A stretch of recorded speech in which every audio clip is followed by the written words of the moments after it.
കൈരളി ന്യൂസിന്റെ ഒരു big breaking വാർത്തയാണ് ഗുഡ് മോർണിംഗ് കേരളത്തിൽ ആദ്യം നിങ്ങളുടെ മുൻപിലേക്ക് എത്തുന്നത്. നമ്മുടെ അഭിമാനമാണല്ലോ വിഴിഞ്ഞം തുറമുഖമല്ലേ? ആ വിഴിഞ്ഞം തുറമുഖത്തിന്റെ ഓഹരി കൈമാറ്റവുമായി ബന്ധപ്പെട്ട് വലിയ വിവാദങ്ങളിൽ ഇടം പിടിച്ചു നിൽക്കുന്നത് നമ്മൾ കണ്ടതാണ്. ഓഹരി കൈമാറ്റം എല്ലാ ചട്ടങ്ങളെയും ലംഘിച്ചുകൊണ്ടാണ് എന്ന വലിയ പ്രശ്നം അവിടെ നിൽക്കുകയാണ്. അന്ന് കേരളം ഈ ചോദ്യം മുഖ്യമന്ത്രിയുടെ മുന്നിലേക്ക് വയ്ക്കുമ്പോൾ മുഖ്യമന്ത്രി പറഞ്ഞൊരു കാര്യമുണ്ട്, ഇത് സർക്കാരിനെ അറിയിച്ചിട്ടേയില്ല, സർക്കാർ അദാനി ഗ്രൂപ്പിനെ അതൃപ്തി അറിയിച്ചിട്ടുണ്ട് എന്നാണ് നമ്മളോട് പറഞ്ഞത്. എന്നാൽ പിന്നീട് കൈരളി ന്യൂസിന്റെ അന്വേഷണത്തിൽ വ്യക്തമായ ഒരു കാര്യമുണ്ട്. ഈ വിഴിഞ്ഞം ഓഹരി കൈമാറ്റ വിഷയത്തിൽ മുഖ്യമന്ത്രി നമ്മളോട് പറഞ്ഞത് കളവാണ് എന്നാണ് ഇപ്പോൾ ഞങ്ങളുടെ അന്വേഷണത്തിൽ വ്യക്തമായിരിക്കുന്നത്. മുഖ്യമന്ത്രിയുടെ വാദം പൊളിക്കുന്ന വിവരാവകാശ രേഖ കൈരളി ന്യൂസിന് ലഭിച്ചിരിക്കുകയാണ്. വിഴിഞ്ഞം തുറമുഖത്തിന്റെ 49% ഓഹരി MSCക്ക് കൈമാറുന്നതിലുള്ള അതൃപ്തി അദാനി ഗ്രൂപ്പിനെ അറിയിച്ചിട്ടില്ല എന്നാണ് ഇപ്പോൾ നമുക്ക് മനസ്സിലാക്കാൻ കഴിഞ്ഞിരിക്കുന്നത്. ആദ്യം മുഖ്യമന്ത്രി അന്ന് നമ്മളോട് ഈ വിഷയത്തിൽ പറഞ്ഞ ആ വാക്കുകളൊന്ന് കേൾക്കാം. അതിനുശേഷം ആ വിവരാവകാശ രേഖ എന്താണ് നമ്മളോട് പറയുന്നതെന്ന് കാണാം. അവര് സെബിക്ക് കത്തയച്ചു. അപ്പം ഞങ്ങൾ അന്ന് വൈകുന്നേരം തന്നെ കത്തയച്ചെന്ന് അറിഞ്ഞാണ് ഇത് ഗവൺമെൻറ്റിൻ്റെ മുൻകൂർ അനുമതി തേടിയിട്ടുള്ള കാര്യമാണ്, അതുകൊണ്ട് ഞങ്ങളുടെ അസംതൃപ്തി അവരെ അറിയിച്ചു. അപ്പോൾ തന്നെ അവർ പ്രയോർ അപ്രൂവലിന് കത്ത് തന്നു. അവിടെ കത്ത് തന്നു. നോക്കൂ, ഞങ്ങളുടെ അസംതൃപ്തി അവരെ അറിയിച്ചുവെന്നാണ് മുഖ്യമന്ത്രി കേരളത്തിന്റെ പൊതുസമൂഹത്തോട് പറഞ്ഞിരിക്കുന്നത്. എന്നാൽ അങ്ങനെ ഒരു അതൃപ്തി അറിയിച്ചിട്ടില്ല എന്നാണ് വിവരാവകാശ രേഖയിൽ വ്യക്തമാകുന്നത്. ഒരു കാര്യം ഉറപ്പാണ്, അപ്പോൾ വിഴിഞ്ഞം വിഷയത്തിലും മുഖ്യമന്ത്രി നമ്മളോട് കളവ് പറയുകയായിരുന്നു. കേരളത്തിന് അല്ലെങ്കിൽ കേരള സർക്കാർ അവരെ അതൃപ്തി അറിയിച്ചിട്ടില്ല എന്നാണ് ഈ വിവരാവകാശ രേഖ നമ്മളോട് പറയുന്നത്. പ്രിയപ്പെട്ട പ്രേക്ഷകരെ, നിങ്ങൾ മനസ്സിലാക്കേണ്ട ഒരു കാര്യം കൂടിയുണ്ട്. ഈ വിവരാവകാശ രേഖ കിട്ടാൻ എത്രമാത്രം ബുദ്ധിമുട്ടിയെന്നറിയാമോ? സാധാരണഗതിയിൽ നമ്മൾ വിവരാവകാശം നൽകിയാൽ വളരെ വേഗത്തിൽ അതിന് മറുപടി നൽകേണ്ടതാണ്. പക്ഷേ എന്നാൽ ഇവിടെ ഈ വിവരാവകാശ രേഖയ്ക്ക് മറുപടി നൽകാൻ സംസ്ഥാന സർക്കാർ ഒരു താല്പര്യവും കാണിച്ചില്ല. നിരന്തരം അതിന് പുറകെ നടന്നതിനെ തുടർന്നാണ് ഇത്തരത്തിലൊരു ഭാഗമെങ്കിലും നമ്മുടെ മുൻപിലേക്ക് എത്തുന്നത്. എന്നാൽ പൂർണ്ണമായ വിവരങ്ങൾ നൽകാൻ ഇതുവരെ സംസ്ഥാന വിവരാവകാശ കമ്മീഷൻ തയ്യാറായിട്ടില്ല. അതായത് വിഴിഞ്ഞം തുറമുഖത്തിന്റെ ഓഹരി കൈമാറ്റവുമായി ബന്ധപ്പെട്ട് സംസ്ഥാന സർക്കാരിന് ഒളിക്കാൻ ഒരുപാടുണ്ട്. അതുകൊണ്ടാണ് വിവരാവകാശ രേഖയ്ക്ക് മറുപടി പോലും തരാൻ അവർക്ക് താല്പര്യമില്ലാതിരിക്കുന്നത്. ഇപ്പോൾ എന്നോടൊപ്പം ഈ വാർത്തയുടെ സമഗ്ര വിവരങ്ങളുമായി ചേരുന്നത് സനോജാണ് കോട്ടയത്ത് നിന്ന്. അതിനു മുൻപ് നമുക്ക് കുറച്ച് കാര്യങ്ങൾ കൂടി ഇതുമായി ബന്ധപ്പെട്ട് പറയേണ്ടതുണ്ട്. അതായത് ഈ ചോദ്യം വിവരാവകാശ രേഖയായി മുന്നോട്ട് വച്ചപ്പോൾ സർക്കാർ വലിയ ഒളിച്ചുകളിയാണ് നടത്തിയത്. വിശദമായ രേഖകൾ ലഭിക്കാൻ 99 രൂപ അടയ്ക്കണമെന്നായിരുന്നു ആദ്യം മറുപടി നൽകിയത്. ഇതിന് പിന്നാലെ ഈ അപേക്ഷ നൽകിയ വ്യക്തിയെ നേരിട്ട് വിളിച്ച് സെക്രട്ടേറിയറ്റിലെ അണ്ടർ സെക്രട്ടറി ബിജി ജോസഫ് കാര്യങ്ങൾ തിരക്കുകയായിരുന്നു. ചരിത്രത്തിൽ ആദ്യമായിട്ടാണ് ഒരു വിവരാവകാശ രേഖ നൽകുമ്പോൾ ആ രേഖ നൽകിയ വ്യക്തിയെ സെക്രട്ടേറിയറ്റിൽ നിന്ന് ഒരു ഉദ്യോഗസ്ഥൻ നേരിട്ട് വിളിച്ച് ഇതുപോലെ കാര്യങ്ങൾ അന്വേഷിക്കുന്നത്. ഇനി നമുക്ക് ആ ഫോൺ സംഭാഷണത്തിലേക്ക്. കൃഷ്ണൻ മോട്ടി എന്ന് പറഞ്ഞ ആളാണോ? ഞാനേ പോർട്ട് ഡിപ്പാർട്ട്മെന്റിൽ നിന്നാണ്, സെക്രട്ടേറിയറ്റിൽ നിന്ന്. ഒരു വിവരാവകാശത്തിന്റെ അപേക്ഷ കൊടുത്തിട്ടുണ്ടായിരുന്നല്ലോ. അപ്പൊ അത് എന്നിട്ട് എന്തോ തുറമുഖ വകുപ്പിന്റെ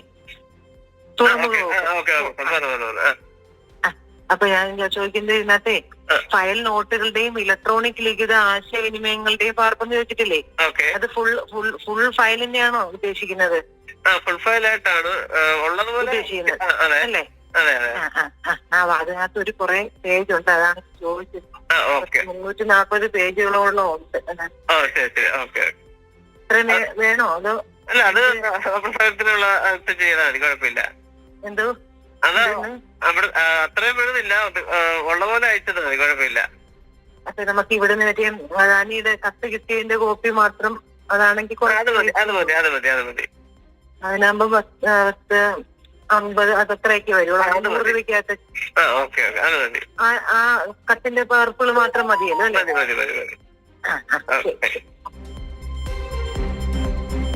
അപ്പോൾ എന്തുകൊണ്ടാണ് ആ സർക്കാർ ഉദ്യോഗസ്ഥയ്ക്ക് അങ്ങനെ ഒരു ചോദ്യം ചോദിക്കേണ്ടി വരുന്നത്? ആ രേഖകൾ മുഴുവൻ വേണോ? 340ഓളം പേജുകളുണ്ട്, അത്രയും രേഖകൾ വേണോ എന്ന ചോദ്യം ചോദിക്കേണ്ടി വരുന്നത് എന്തുകൊണ്ടാണ്? അത് പ്രധാനപ്പെട്ട വിഷയം തന്നെയല്ലേ? ഒരുപക്ഷേ വിവരാവകാശത്തിന് ചരിത്രത്തിൽ ആദ്യമായിട്ടായിരിക്കാം സെക്രട്ടേറിയറ്റിൽ നിന്ന് ഒരു ഉദ്യോഗസ്ഥ വിളിച്ച് വിവരാവകാശം കൊടുത്ത വ്യക്തിയോട് ഇങ്ങനെയുള്ള ചോദ്യങ്ങൾ ചോദിക്കുന്നത്.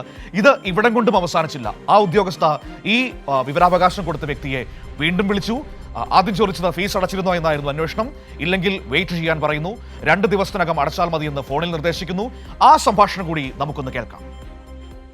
ഇത് കൃഷ്ണൻ മോറ്റി എന്ന് പറഞ്ഞ ആളല്ലേ? അതെ അതെ അതെ പറഞ്ഞു. ഞാന് സെക്രട്ടേറിയറ്റിൽ നിന്നാണ് വിളിക്കുന്ന. ഒരു വിവരാവകാശത്തിന്റെ ഒരു അപേക്ഷ വന്നിട്ടുണ്ടായിരുന്നല്ലോ. ഓക്കെ, ഇതിന്റെ ആയിരുന്നു CMOയുടെ ഓഫീസിൽ നിന്നാണോ? CM-ന്റെ അവിടെ കൊടുത്തിട്ട് നമുക്ക് തുറമുഖ വകുപ്പിലോട്ട് തന്നിട്ടുണ്ടായിരുന്നേ.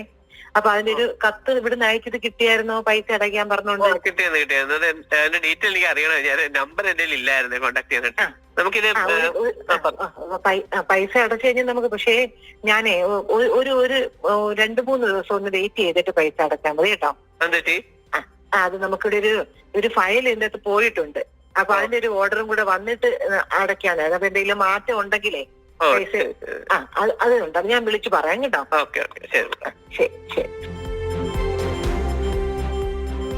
ഒരു വിവരാവകാശം കൊടുക്കുമ്പോൾ അതിന്റെ തുടർച്ചയിൽ സംഭവിച്ച കാര്യങ്ങളാണ് ഇപ്പോൾ ഈ ഓഡിയോ സംഭാഷണമായി പ്രിയപ്പെട്ട പ്രേക്ഷകർ കേട്ടത്. നോക്കൂ, ആ രേഖകൾ കൃത്യമായി ആ വ്യക്തിയിലേക്ക് എത്താതിരിക്കാൻ വേണ്ടിയുള്ള എത്ര ഇടപെടലുകൾ നമുക്കതിൽ കാണാൻ കഴിയുന്നു. നോക്കാം എന്തൊക്കെയാണ് സംഭവിച്ചതെന്ന്. ഇനി ഈ വിവരാവകാശ രേഖയിൽ നമ്മളോട് പറയുന്ന കാര്യങ്ങൾ എന്താണെന്ന് കൂടി മനസ്സിലാക്കണ്ടേ? സനോജ് ഉണ്ട് കോട്ടയത്ത് നിന്ന്. എന്തൊക്കെയാണെന്ന് നമുക്ക് വ്യക്തമായിട്ട് തന്നെ പരിശോധിക്കാം. Sanoj, good morning. സനോജ്, ഈ വിഴിഞ്ഞം തുറമുഖവുമായി ബന്ധപ്പെട്ട് കേരളത്തിന്റെ മുഖ്യമന്ത്രി പറഞ്ഞത് ഈ ഓഹരി കൈമാറ്റത്തിൽ സംസ്ഥാന സർക്കാരിന്റെ അതൃപ്തി അദാനി ഗ്രൂപ്പിനെ അറിയിച്ചിട്ടുണ്ട് എന്നാണ്. ആ വിഷയവുമായി ബന്ധപ്പെട്ട് ഒരു വിവരാവകാശം സംസ്ഥാന സർക്കാരിന്റെ മുൻപിലേക്ക് എത്തുകയാണ്. പക്ഷേ ആ വിവരാവകാശത്തിന്റെ തുടർച്ചയിൽ സെക്രട്ടേറിയറ്റിൽ നിന്നൊരു ഉദ്യോഗസ്ഥ ഈ പറയുന്ന വിവരാവകാശം കൊടുത്ത വ്യക്തിയെ വിളിക്കുന്നത് എനിക്ക് തോന്നുന്നത് ആദ്യമായിട്ടായിരിക്കാം അങ്ങനെയൊക്കെ സംഭവിക്കുന്നത്. കുറേ കാര്യങ്ങൾ അന്വേഷിക്കുന്നു, മുഴുവൻ രേഖകൾ വേണമോ എന്ന് ചോദിക്കുന്നു. അങ്ങനെ കുറേ സംഭാഷണം ഇപ്പോൾ നമ്മൾ കേട്ടതാണ്. എന്താണ് സനോജ് സംഭവിച്ചത്? ഇനി ആ വിവരാവകാശ രേഖയിൽ പറയുന്നത് എന്താണ്? മുഖ്യമന്ത്രി പറഞ്ഞതിന് ഘടകവിരുദ്ധമായ കാര്യങ്ങളാണോ വിവരാവകാശ രേഖ നമ്മളോട് പറയുന്നത്?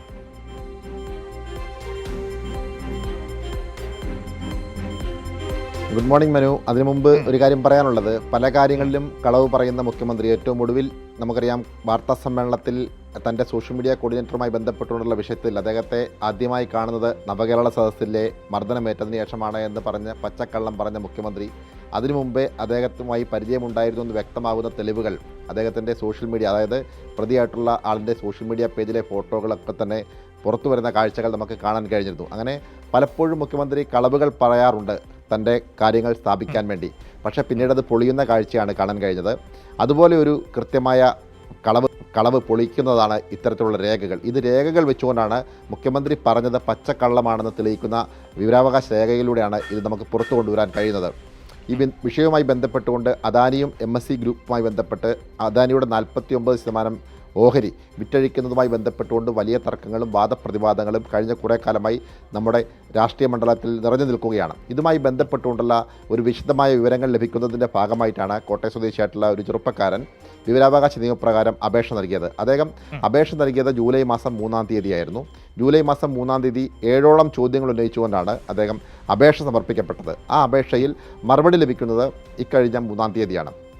ജൂലൈ മാസം 8-ാം തീയതിയാണ് അദാനി ഗ്രൂപ്പുമായി ബന്ധപ്പെട്ടുകൊണ്ട്, അദാനി ഗ്രൂപ്പിൻ്റെ ഓഹരി കൈമാറ്റവുമായി ബന്ധപ്പെട്ടുകൊണ്ട് എന്തെങ്കിലും അതൃപ്തി മറ്റോ കാര്യങ്ങളോ രേഖാമൂലം അറിയിച്ചിരുന്നോ എന്ന ചോദ്യം ഈ ചെറുപ്പക്കാരൻ അദ്ദേഹത്തിൻ്റെ 4ാമത്തെ ചോദ്യം ഉന്നയിച്ചത്. എന്നാൽ അതിന് നൽകിയിട്ടുള്ള മറുപടിയാണ് ഏറ്റവും പ്രധാനമായി എടുത്തു പറയേണ്ടത്. അതിന് നൽകിയിട്ടുള്ള മറുപടി അത്തരം ഉള്ള ഒരു കത്തിടപാടുകളും നൽകിയിട്ടില്ല എന്നാണ് ആ ചോദ്യത്തിനുള്ള മറുപടിയായി വ്യക്തമാക്കുന്നത്. ഇതുമായി ബന്ധപ്പെട്ടുകൊണ്ട് മുഖ്യമന്ത്രി മാധ്യമങ്ങൾ അതൃപ്തി അറിയിച്ചിരുന്നുവെന്നാണ് മാധ്യമങ്ങളെ കഴിഞ്ഞ മാസം, അതായത് ജൂലൈ മാസം 8-ാം തീയതി പതിവ് വാർത്താ സമ്മേളനം നടത്തുമ്പോൾ മുഖ്യമന്ത്രി മാധ്യമപ്രവർത്തകരുടെ ചോദ്യങ്ങൾക്ക് മറുപടിയായി വ്യക്തമാക്കിയത്. എന്നാൽ അത്തരമൊരു അതൃപ്തി അറിയിച്ചിട്ടില്ല എന്നാണ് ഈ മാസം 3-ാം തീയതി ലഭിച്ച വിവരാവകാശ രേഖയ്ക്കുള്ള മറുപടിയിൽ വ്യക്തമാക്കുന്നത്. അതായത് മുഖ്യമന്ത്രി അന്ന് പറഞ്ഞത് പച്ചക്കള്ളമാണെന്ന് തെളിയിക്കുന്ന വിവരാവകാശ രേഖയാണ് ഇപ്പോൾ നമ്മൾ പ്രേക്ഷകരുടെ മുമ്പിൽ എത്തിച്ചിരിക്കുന്നത് എന്നാണ് ഏറ്റവും പ്രധാനമായിട്ടുള്ള കാര്യം.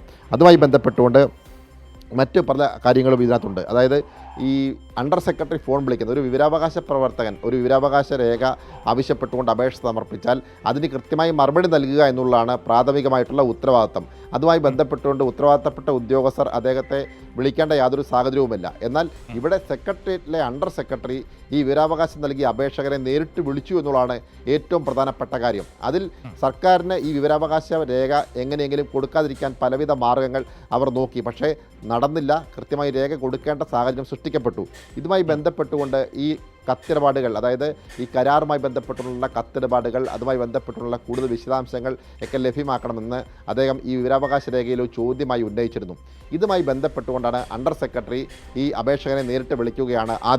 ആദ്യം വിളിച്ചതിന് ശേഷം അദ്ദേഹത്തോട് പറയുന്നത്, താങ്കൾ ഇത്തരം വിശദമായ രേഖകളൊക്കെ ചോദിച്ചിരുന്നല്ലോ, അത് ഏകദേശം 340ഓളം പേജുകൾ, അതായത് ഈ വിവരാവകാശ രേഖയ്ക്ക് ആദ്യം 99 രൂപ ഈ രേഖകൾ ലഭിക്കാൻ അടക്കണമെന്നും അതിൻ്റെ ഒറിജിനൽ ചെല്ലാൻ നേരിട്ട് ഹാജരാക്കണമെന്നും ഇതിൻ്റെ മറുപടി നൽകിയിട്ടുണ്ട്. അതിനുശേഷമാണ് ഈ അണ്ടർ സെക്രട്ടറി വിളിക്കുന്നത്.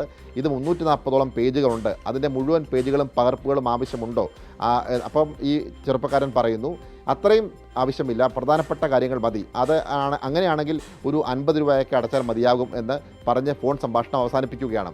പിന്നീട് വീണ്ടും കുറച്ച് ദിവസങ്ങൾ കഴിഞ്ഞതിന് ശേഷം വീണ്ടും അണ്ടർ സെക്രട്ടറി ഈ അപേക്ഷകനെ വിളിക്കുകയാണ്. അപേക്ഷകനെ വിളിച്ചതിന് ശേഷം ചോദിക്കുന്നത്, ഈ 99 രൂപ അപേക്ഷ ചെല്ലാൻ അടച്ചിരുന്നോ എന്ന് ചോദിക്കുന്നു. അപ്പം അദ്ദേഹം പറയുന്നു, മാഡം അടച്ചില്ല, അത് അടച്ചിട്ട് എവിടെയാണ് ഹാജരാക്കേണ്ടത്, അതായത് ഈ ഒറിജിനൽ രേഖ എവിടെ ഹാജരാക്കണമെന്ന് എനിക്കറിയില്ലായിരുന്നു, അതുകൊണ്ട് ഇതുമായി ബന്ധപ്പെട്ടുകൊണ്ട് ഫോണിൽ ബന്ധപ്പെടാൻ വേണ്ടി ഞാൻ ഇരിക്കുകയായിരുന്നു, അപ്പോഴാണ് ഈ ഫോൺ കോൾ എത്തിയത് എന്ന് ആ അപേക്ഷകൻ മറുപടി പറയുന്നുണ്ട്. അപ്പോൾ എന്നാൽ അല്പം കൂടി വെയിറ്റ് ചെയ്യൂ, 2 ദിവസത്തിന് ശേഷം, അതായത് ഇതിനകത്ത് ഒരു ഫയൽ നഷ്ടപ്പെട്ടിട്ടുണ്ട്, അതും കൂടി കിട്ടിയതിന് ശേഷം നമുക്ക് ഈ കാര്യങ്ങൾ കൃത്യമായി മറുപടിയായിട്ട് നൽകാൻ കഴിയും, അതുകൊണ്ട് 1-2 ദിവസം കൂടി വെയിറ്റ് ചെയ്തതിന് ശേഷം മാത്രം ഈ പൈസ അടച്ചാൽ മതിയെന്നാണ് ഈ അണ്ടർ സെക്രട്ടറി ഈ അപേക്ഷകനോട് ഫോണിൽ പറയുന്നത്. എന്നാൽ 3 ദിവസം കഴിഞ്ഞപ്പോൾ വിചിത്രമായ ഒരു മറുപടിയാണ് ഈ അപേക്ഷകന് മെയിൽ മാർഗം ലഭിച്ചത്. ഈ മെയിൽ മാർഗം കൊടുക്കുന്ന മറുപടി എന്ന് പറയപ്പെടുന്നത് ആ ചോദ്യത്തിന് മറുപടി നൽകാൻ കഴിയില്ല എന്നുള്ള ഒരു മറുപടിയാണ് അദ്ദേഹത്തിന് കൊടുത്തത്. അപ്പോൾ ഈ വിഷയം മറച്ചു വയ്ക്കാൻ വേണ്ടി സർക്കാർ പലതരത്തിലുള്ള പരിശ്രമങ്ങൾ നടത്തി എന്നുള്ളതാണ് ഈ അണ്ടർ സെക്രട്ടറിയുടെ ഫോൺ സംഭാഷണത്തിലൂടെ നമുക്ക് വ്യക്തമാക്കാൻ കഴിയുന്നത്. മാത്രമല്ല അതിനുശേഷം നൽകിയിട്ടുള്ള മറുപടി, അതായത് വിവരങ്ങൾ നൽകാൻ കഴിയുകയില്ല എന്നുള്ള മറുപടിയും സർക്കാർ എന്തോ ഒളിച്ചു വെക്കാൻ ശ്രമിക്കുന്നുണ്ട് എന്ന് വ്യക്തമാക്കുന്നതാണ്. മാത്രമല്ല മുഖ്യമന്ത്രി പറഞ്ഞത് പച്ചക്കള്ളമായിരുന്നുവെന്ന് രേഖകൾ സഹിതം, അതായത് സർക്കാർ നൽകിയ രേഖകൾ സഹിതമാണ് നമ്മളിപ്പോൾ പ്രേക്ഷകരുടെ മുമ്പിൽ എത്തിക്കുന്നത്. മനു, സനോജ്, ഒരു കാര്യം വ്യക്തമാണ്, അതായത് പൂർണ്ണമായ മറുപടി ആ ചെറുപ്പക്കാരൻ ഇതുമായി ബന്ധപ്പെട്ട് കിട്ടിയിട്ടില്ല. അതുമാത്രമല്ല കിട്ടിയ മറുപടി എന്ന് പറയുന്നത്, കിട്ടിയ മറുപടിയിൽ ഒരു കാര്യം വ്യക്തമാണ്, മുഖ്യമന്ത്രി കേരളത്തിന്റെ അതൃപ്തി അദാനി ഗ്രൂപ്പിനെ അറിയിച്ചിട്ടുണ്ട് എന്ന് നമ്മളോട് പറഞ്ഞത് കളവാണ് എന്ന് തെളിയുകയും ചെയ്തു. സനോജ്, എന്തുകൊണ്ടായിരിക്കാം ഈ വിഷയത്തിൽ സംസ്ഥാന സർക്കാർ പൂർണ്ണമായ മറുപടി നമുക്ക് തരാൻ തയ്യാറാകാതിരിക്കുന്നത്? ഇത് കേരളത്തിന്റെ പൊതുസമൂഹം അറിയരുത് എന്ന്, ഈ ഓഹരി കൈമാറ്റത്തിന്റെ പുറകിൽ നടന്ന അണിയറ കഥകൾ കേരളത്തിന്റെ പൊതുസമൂഹം അറിയരുത് എന്ന വലിയ ജാഗ്രത കേരളത്തിന്റെ സർക്കാരിനുണ്ട്. അതിന്റെ ഭാഗമായിട്ടാണോ ഈ ഒളിച്ചുകളി?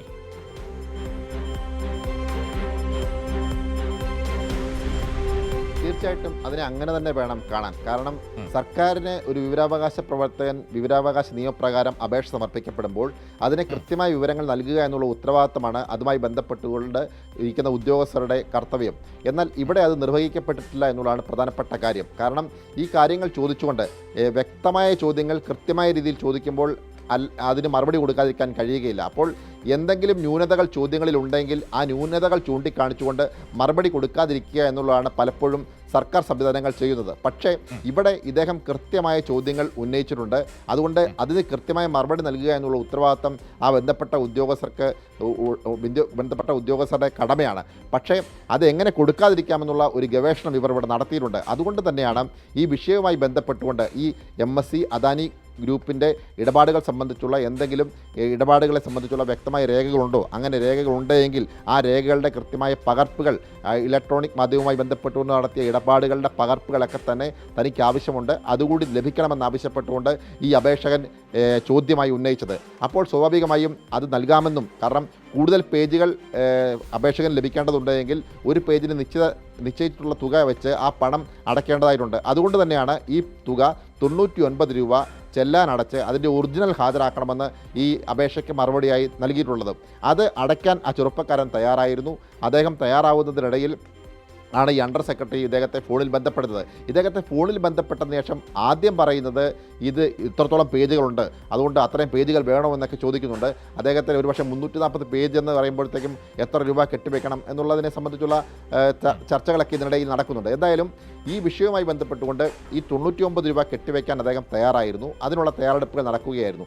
അതിനുശേഷം വീണ്ടും അണ്ടർ സെക്രട്ടറി വിളിക്കുകയാണ്, ഈ 99 രൂപ അടച്ചോ. അപ്പോൾ ഈ 99 രൂപ അടച്ചിട്ട് ഒറിജിനൽ ചെല്ലാൻ എവിടെ ഹാജരാക്കണമെന്ന് ഈ അപേക്ഷകൻ അറിയില്ലായിരുന്നു. അതായത് സനോജ്, ഞാൻ മനസ്സിലാക്കുന്ന കാര്യം വെച്ചാൽ ഈ അണ്ടർ സെക്രട്ടറി തുടർച്ചയായി ഈ മനുഷ്യനെ ഫോൺ വിളിക്കുമ്പോൾ അയാളെ ഫോണിൽ വിളിച്ച് ഇങ്ങനെ സമ്മർദ്ദത്തിലാക്കുകയായിരുന്നു ഇവരുടെ ഉദ്ദേശം. സാധാരണക്കാരനായ ഒരാളാണല്ലോ, അപ്പോൾ സ്വാഭാവികമായും സെക്രട്ടേറിയറ്റിൽ നിന്ന് ഈ വിവരാവകാശ രേഖയുമായി ബന്ധപ്പെട്ട് തുടർച്ചയായി അന്വേഷണം വരുമ്പോൾ വേണമെങ്കിൽ സമ്മർദ്ദത്തിലാകാം. അതായിരുന്നോ ഈ തുടർച്ചയായ ഫോൺ കോളുകളുടെ ഉദ്ദേശം? അങ്ങനെ സംശയിച്ചാൽ തെറ്റു പറയാൻ കഴിയുമോ?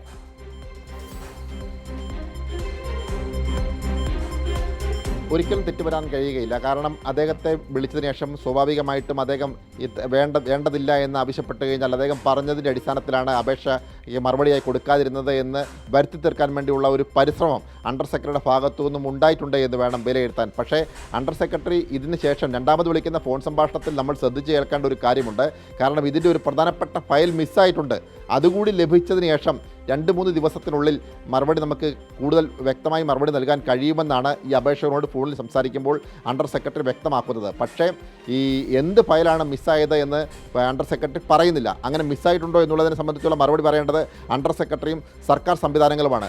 ഇങ്ങനെ നൽകാം, 2 ദിവസം കൂടി വെയിറ്റ് ചെയ്യൂ, അതിനുശേഷം മാത്രം തുക അടച്ചാൽ മതിയെന്ന് പറയുമ്പോൾ അദ്ദേഹം 2 ദിവസം വെയിറ്റ് ചെയ്ത് കഴിയുമ്പോൾ 3-ാമത്തെ ദിവസം അദ്ദേഹത്തിന് മെയിൽ മാർഗം ലഭിക്കുന്ന മറുപടി ഈ ചോദ്യത്തിന് അല്ലെങ്കിൽ ഈ രേഖകൾ നൽകാൻ കഴിയുകയില്ല എന്നുള്ള മറുപടിയാണ് അദ്ദേഹത്തിന് ലഭിക്കുന്നത്. അപ്പോൾ സ്വാഭാവികമായും സർക്കാർ എന്തൊക്കെയോ മറയ്ക്കാൻ ശ്രമിക്കുന്നുണ്ട് എന്ന് വ്യക്തമാണ്. മാത്രമല്ല, അല്ലെങ്കിൽ ഈ കാര്യങ്ങൾ മറുപടി എന്ന നിലയിൽ അദ്ദേഹത്തിന് ഈ രേഖകൾ കൈമാറാമായിരുന്നു. ഈ രേഖകൾ കൈമാറാമെന്ന് പറയുകയും പണമടയ്ക്കാൻ ആവശ്യപ്പെടുകയും ചെയ്തിട്ടുണ്ട്. പണമടയ്ക്കാൻ അദ്ദേഹം തയ്യാറായിരുന്നു. വെയിറ്റ് ചെയ്യാൻ അദ്ദേഹത്തോട് പറഞ്ഞത് അണ്ടർ സെക്രട്ടറി സെക്രട്ടേറിയറ്റിൽ നേരിട്ട് വിളിച്ചാണ്. അദ്ദേഹം വെയിറ്റ് ചെയ്തു. അണ്ടർ സെക്രട്ടറി വീണ്ടും വിളിക്കുമെന്നുള്ള പ്രതീക്ഷയിലാണ് അദ്ദേഹം ഇരുന്നത്. പക്ഷേ 3-ാമത്തെ ദിവസം അദ്ദേഹത്തിൻ്റെ മെയിലിൽ ഒരു മറുപടി ലഭിക്കുകയാണ്, ഇതിന് രേഖകൾ നൽകാൻ കഴിയുകയില്ല എന്ന്. എങ്കിൽ പിന്നെ ആദ്യം തന്നെ അദ്ദേഹം അപേക്ഷ സമർപ്പിച്ചു. അതായത് കഴിഞ്ഞ മാസം 3-ാം തീയതി അദ്ദേഹം അപേക്ഷ സമർപ്പിക്കപ്പെട്ടപ്പോൾ തന്നെ വേണമെങ്കിൽ ഈ രേഖ നൽകാൻ കഴിയുകയില്ല എന്നത് അവർ മറുപടി നൽകിയിരുന്നുവെങ്കിൽ ഈ വിഷയം അവിടെ കൊണ്ട് അവസാനിക്കുമായിരുന്നു. പക്ഷേ അങ്ങനെയല്ല ചെയ്തത്. 99 രൂപ ചെല്ലാൻ അടച്ചതിന് ശേഷം അതിൻ്റെ ഒറിജിനൽ ഹാജരാക്കാൻ പറയുന്നു. ആ ഒറിജിനൽ ഹാജരാക്കാൻ അദ്ദേഹം തയ്യാറായിരുന്നു. അതിനിടയിൽ അണ്ടർ സെക്രട്ടറി അദ്ദേഹത്തെ ഫോണിൽ വിളിക്കുന്നു. അണ്ടർ സെക്രട്ടറി വെയിറ്റ് ചെയ്യാൻ പറയുന്നു. വീണ്ടും അണ്ടർ സെക്രട്ടറി വിളിക്കുന്നു. അതിനുശേഷം 3 ദിവസം കഴിഞ്ഞ് അടച്ചാൽ മതി എന്ന് പറയുന്നു. പിന്നീട് ഈ രേഖ നൽകാൻ കഴിയുകയില്ല എന്നുള്ള ഒരു മറുപടിയാണ് അദ്ദേഹത്തിന് മെയിൽ മാർഗം ലഭിച്ചത്. അപ്പോൾ സ്വാഭാവികമായും സർക്കാർ ഈ വിഷയത്തിൽ എന്തൊക്കെയോ ഒളിക്കാൻ ശ്രമിക്കുന്നുണ്ട് എന്ന് വ്യക്തമാണ്. അത് എന്താണ് ഒളിക്കാൻ ശ്രമിക്കുന്നത്? എന്തെങ്കിലും പേജുകൾ അല്ലെങ്കിൽ നിർണായകമായ രേഖകൾ എന്തെങ്കിലും മിസ്സായിട്ടുണ്ടോ എന്ന് അണ്ടർ സെക്രട്ടറി പറയുന്നത് പോലെ എന്ത് രേഖയാണ് മിസ്സായിട്ടുള്ളത് എന്നതിനെ സംബന്ധിച്ചുള്ള വിശദീകരണം അണ്ടർ സെക്രട്ടറിയുടെ ഭാഗത്തു നിന്നുമാണ് ഉണ്ടാവേണ്ടത്. തീർച്ചയായും അത് വളരെ പ്രധാനപ്പെട്ടതാണ് സനോജ്. അതിൽ ഏറ്റവും പ്രധാനപ്പെട്ടതാണ് ഇതിലൊരു ഫയൽ മിസ്സായിട്ടുണ്ട് എന്ന് ആ ഉദ്യോഗസ്ഥ പറയുന്ന ഭാഗം ഇതിൽ ഏറ്റവും പ്രധാനപ്പെട്ടതാണ്. കാരണം വിഴിഞ്ഞം പോലെ കേരളത്തിന്റെ ഏറ്റവും പ്രധാനപ്പെട്ട പ്രസ്റ്റീജ് പ്രൊജക്ടിന്റെ ഒരു ഫയൽ സെക്രട്ടേറിയറ്റിൽ നിന്ന് മിസ്സായിട്ടുണ്ടെങ്കിൽ അത് ഏത് ഫയലാണ്, എന്തുകൊണ്ട്, എങ്ങനെയാണ് അത് കാണാതായത്? അത് വ്യക്തമാക്കേണ്ട ബാധ്യത സർക്കാരിനുണ്ട്. കാരണം ഇത് അത്രമാത്രം പ്രധാനപ്പെട്ട പ്രൊജക്റ്റ് ആണല്ലോ. ഒരു മിനിറ്റ് സനോജ്, ഞാൻ ഒരിക്കൽ കൂടി മുഖ്യമന്ത്രി കേരളത്തോട് പറഞ്ഞ ആ വാചകം ഒന്നുകൂടി ഒന്ന് കേൾപ്പിക്കാം. നമ്മുടെ പ്രിയപ്പെട്ട പ്രേക്ഷകർ ഒരിക്കൽ കൂടി കേൾക്കട്ടെ. അന്ന് മുഖ്യമന്ത്രി ഈ വിഷയത്തിൽ പറഞ്ഞ ന്യായീകരണം എന്താണെന്ന് ഒരിക്കൽ കൂടി മുഖ്യമന്ത്രിയുടെ വാക്ക്. അവർ സെബിക്ക് കത്തയച്ചു. അപ്പം ഞങ്ങൾ അന്ന് വൈകുന്നേരം തന്നെ കത്തയച്ചെന്ന് അറിഞ്ഞാണ് ഇത് ഗവൺമെൻറ്റിൻ്റെ മുൻകൂർ അനുമതി തേടിയിട്ടുള്ള കാര്യമാണ്. അതുകൊണ്ട് ഞങ്ങളുടെ അസംതൃപ്തി അവരെ അറിയിച്ചു. അപ്പോൾ തന്നെ അവർ പ്രയോർ അപ്രൂവലിന് കത്ത് തന്നു. ഇനി ഞങ്ങളുടെ അസംതൃപ്തി അവരെ അറിയിച്ചു എന്നാണ് മുഖ്യമന്ത്രി പറയുന്നത്. പ്രിയപ്പെട്ട പ്രേക്ഷകരെ, നിങ്ങൾ മനസ്സിലാക്കേണ്ട ഒരു കാര്യമുണ്ട്. ഇതാരും അറിയാത്തൊരു വിഷയമായി പോകുമായിരുന്നു. പക്ഷേ സംസ്ഥാനത്തിന്റെ പ്രതിപക്ഷ നേതാവ് പിണറായി വിജയൻ നിയമസഭയിൽ ഈ ചോദ്യം ഉന്നയിച്ചതുകൊണ്ട് മാത്രമാണ് ഇത് പൊതുസമൂഹത്തിന്റെ മുൻപിലേക്ക് വന്നത്. ഞങ്ങൾ അറിഞ്ഞില്ല എന്നായിരുന്നു പ്രതിപക്ഷ നേതാവ് ഈ ചോദ്യം സഭയിൽ ഉന്നയിക്കുമ്പോൾ അതിന് മുഖ്യമന്ത്രി കൊടുത്ത മറുപടി എന്ന് പറയുന്നത്. അതും തെറ്റായിരുന്നുവെന്ന് പിന്നീട് വ്യക്തമായതാണ്. സർക്കാർ അദാനി തലത്തിൽ ആശയവിനിമയം നടന്നിരുന്നുവെന്ന് പിന്നീട് പലതരത്തിലുള്ള വിവരങ്ങൾ വാർത്തകളായി നമ്മുടെ മുൻപിലേക്ക് എത്തുകയും ചെയ്തതാണ്. അങ്ങനെ വിവാദമായി നിൽക്കുന്ന ഘട്ടത്തിലാണ് മുഖ്യമന്ത്രി മാധ്യമങ്ങളെ കണ്ടപ്പോൾ നമ്മുടെ അതൃപ്തി അവരെ അറിയിച്ചിട്ടുണ്ട് എന്ന് കേരളത്തോട് പറഞ്ഞത്. നമ്മളത് വിശ്വസിച്ചു. കാരണം നമ്മുടെ മുഖ്യമന്ത്രിയാണല്ലോ പറയുന്നത്. പക്ഷേ മുഖ്യമന്ത്രി പറഞ്ഞത് കളവായിരുന്നു എന്ന് തെളിയുന്ന രേഖകൾ ഇപ്പോൾ പുറത്തേക്ക് വന്നിരിക്കുന്നു. രേഖകൾ പുറത്തേക്ക് വരുന്നു എന്ന് മാത്രമല്ല, വിഴിഞ്ഞം തുറമുഖവുമായി ബന്ധപ്പെട്ട് ഈ ഓഹരി കൈമാറ്റ വിഷയവുമായി ബന്ധപ്പെട്ട് മുഴുവൻ രേഖകൾ നൽകാൻ സർക്കാർ തയ്യാറാകുന്നില്ല എന്ന വളരെ പ്രധാനപ്പെട്ട ഭാഗവും നമ്മുടെ മുന്നിൽ നിൽക്കുകയാണ്. ഒരു ഫയൽ ഈ സംഭവവുമായി ബന്ധപ്പെട്ട് മിസ്സിംഗ് ആണെന്ന് ആ ഉദ്യോഗസ്ഥ വിവരാവകാശ പ്രവർത്തകരോട് പറയുന്ന ഓഡിയോ സംഭാഷണമാണ് അല്പസമയം മുമ്പ് നമ്മൾ കേട്ടത്. ഇതിന്റെ കൂടെ ചേർത്ത് വായിക്കേണ്ട ഒരുപാട് കാര്യങ്ങളുണ്ട് കേട്ടോ. മുഖ്യമന്ത്രിയാകുന്നതിന് തൊട്ട് മുൻപ്, ഇലക്ഷൻ റിസൾട്ട് വരുന്നതിന് 2 ദിവസം മുൻപ് വി.ഡി. സതീശൻ മംഗലാപുരത്ത് ചാർട്ടേഡ് ഫ്ലൈറ്റിലെത്തി അദാനി ഗ്രൂപ്പിന്റെ വൈസ് പ്രസിഡന്റിനെ കണ്ടത് നമ്മുടെ ഓർമ്മയിലുണ്ട്. ആ ചോദ്യം എന്തിനായിരുന്നു ആ കൂടിക്കാഴ്ച എന്നതിന് ഇതുവരെ വ്യക്തമായ മറുപടി നൽകാൻ മുഖ്യമന്ത്രിക്ക് കഴിയാതെ പോകുന്ന ഒരു സാഹചര്യമുണ്ട്. അതിന്റെ തുടർച്ചയിലാണല്ലോ ഈ പറയുന്ന ഓഹരി കൈമാറ്റവും വിവാദവും ഒക്കെ ഉണ്ടായിരിക്കുന്നത്. അപ്പോൾ ഇതൊക്കെ നേരത്തെ അറിഞ്ഞു ചെയ്ത ഡീലിന്റെ ഭാഗമാണോ എന്ന സംശയം ബലപ്പെടുത്തുന്നതാണ് വിവരാവകാശ രേഖയിൽ പറയുന്ന ഈ മറുപടികൾ. മുഴുവൻ രേഖകൾ നൽകാതെ കാണിക്കുന്ന ഈ ഒളിച്ചുകളി. സനോജ്, അതുകൂടി ഇതിന്റെ ഭാഗമല്ലേ? നേരത്തെ മംഗലാപുരത്തേക്ക് വി.ഡി. സതീശൻ നടത്തിയ ചാർട്ടേഡ് ഫ്ലൈറ്റ് യാത്ര, അദാനി ഗ്രൂപ്പിന്റെ വൈസ് പ്രസിഡന്റിനെ അവിടെ കണ്ടത്, അതിന് തുടർച്ചയിൽ പിന്നീട് മുഖ്യമന്ത്രിയാകുന്നു. മുഖ്യമന്ത്രിയായതിനു ശേഷം ഓഹരി കൈമാറ്റം നടത്തിയ വിവരം നമ്മുടെ മുൻപിലേക്ക് വരികയും ചെയ്യുന്നു. ദുരൂഹതകൾ ഒരുപാടുണ്ട്. ഒരുപക്ഷേ അതൊക്കെ മറയ്ക്കാനായിരിക്കാം ഈ രേഖകൾ മുഴുവൻ പുറത്തേക്ക് നൽകാത്തത്.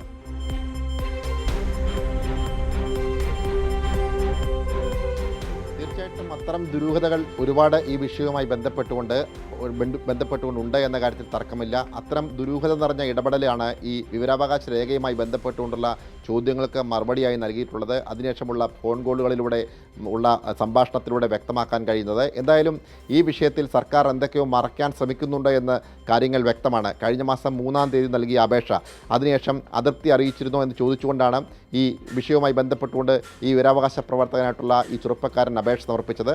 എന്നാൽ 8-ാം തീയതി മുഖ്യമന്ത്രി മാധ്യമപ്രവർത്തകരെ കണ്ടപ്പോഴാണ് ഞങ്ങൾ ഈ വിഷയവുമായി ബന്ധപ്പെട്ടുകൊണ്ട് അദാനി ഗ്രൂപ്പിനെ അതൃപ്തി അറിയിച്ചിട്ടുണ്ട് എന്ന പച്ചക്കള്ളം മുഖ്യമന്ത്രി പറഞ്ഞത് എന്ന് പൊളിക്കുന്നതാണ് ഈ വിവരാവകാശ രേഖ എന്ന കാര്യത്തിൽ തർക്കമില്ല. നമ്മൾ ഓർക്കണം, കഴിഞ്ഞ മാസം 8-ാം തീയതിയാണ് മുഖ്യമന്ത്രി ഈ കാര്യത്തിൽ വിശദീകരണം നൽകുന്നത്. പക്ഷേ ഈ മാസം 8-ാം തീയതിയാണ് ഇതുമായി ബന്ധപ്പെട്ടുകൊണ്ടുള്ള മറുപടി ലഭിച്ചിട്ടുള്ളത്. ആ മറുപടിയിലാണ് ഇത്തരത്തിൽ അതിർത്തി അറിയിച്ചിട്ടില്ല എന്ന് വ്യക്തമാക്കുന്ന വിവരാവകാശ രേഖയുള്ളത്. എന്തായാലും ചോദ്യങ്ങൾക്ക് പൂർണ്ണമായും ഉത്തരം നൽകാൻ സർക്കാർ സംവിധാനങ്ങൾക്ക് കഴിയുന്നില്ല. അതെന്തൊക്കെയോ കാര്യങ്ങൾ മറയ്ക്കാൻ ശ്രമിക്കുന്നുണ്ട്. അതിൽ എന്തൊക്കെയോ ദുരൂഹതകളുണ്ട്. ആ ദുരൂഹതകൾ എന്തൊക്കെയാണ് എന്ന് വ്യക്തമാക്കേണ്ടത് സർക്കാർ സംവിധാനങ്ങൾ തന്നെയാണ്. ഈ കാര്യത്തിൽ അണ്ടർ സെക്രട്ടറിയുടെ സംഭാഷണങ്ങൾ ഉൾപ്പെടെയാണ് നമ്മൾ പുറത്തുവിടുന്നത്. അപ്പോൾ വാർത്തയ്ക്ക് അത്ര ഗൗരവമുണ്ട് എന്ന കാര്യത്തിൽ തർക്കമില്ല. ഈ വിഷയവുമായി ബന്ധപ്പെട്ടുകൊണ്ട് എന്ത് രേഖയാണ് മിസ്സായത് എന്നതിനെ സംബന്ധിച്ചുള്ള വിശദീകരണങ്ങൾ നടത്തേണ്ടത് ബന്ധപ്പെട്ട അണ്ടർ സെക്രട്ടറി തന്നെയാണ് എന്ന കാര്യത്തിൽ തർക്കമില്ല. എന്തായാലും ഇതിൽ വലിയ ദുരൂഹതകളുണ്ട് എന്ന കാര്യത്തിൽ തർക്കമില്ല. മനു, ശരി, ഓക്കെ സനോജ്, താങ്ക് യു. സനോജാണ് ഈ വിവരങ്ങൾ സമഗ്രമായി നമുക്ക് നൽകിയത്. വലിയ ദുരൂഹതകൾ ഒളിഞ്ഞു കിടക്കുകയാണ് കേട്ടോ ഈ വിഴിഞ്ഞം തുറമുഖവുമായി ബന്ധപ്പെട്ട ഓഹരി കൈമാറ്റത്തിൽ. എന്തുകൊണ്ടാണ് സർക്കാർ മുഴുവൻ രേഖകളും വിവരാവകാശം നൽകുമ്പോൾ നൽകാതിരിക്കുന്നത്? ഏത് ഫയലാണ് കാണാതെ പോയിരിക്കുന്നത്?